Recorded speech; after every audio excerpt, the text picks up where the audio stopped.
Thank you very much for inviting me to this meeting on Iran, and it's a very important issue. We hear executions continue in Iran. We cannot accept this. We also see how the regime has launched a brutal crackdown against popular protests demanding change and freedom, which take place frequently in Iran since 2018. We hear their demand to get rid of this corrupt regime, but what is the EU really doing to help them? We cannot continue business as usual with such a state. Soft words to such a regime when we know they are killing anyone who expresses discontent or opposition. This is not the EU. EU should say, or you end this barbaric treatment or we don't have anything to do with you.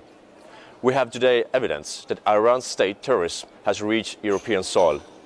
One Iranian diplomat, Asadollah Assadi, is to be prosecuted next month in Belgium for his involvement in the bombing of the gathering of Iran's pro-democracy opposition in Paris on June 2018.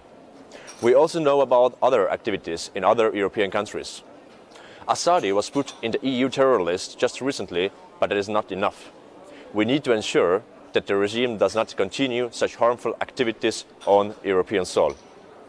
This is the direct result of the policy of appeasement and sanction relief pursued by the EU, which culminated in the 2015 Iran nuclear deal that essentially left Europe paralyzed in face of Iran's growing destabilizing activities, terrorism and domestic repression.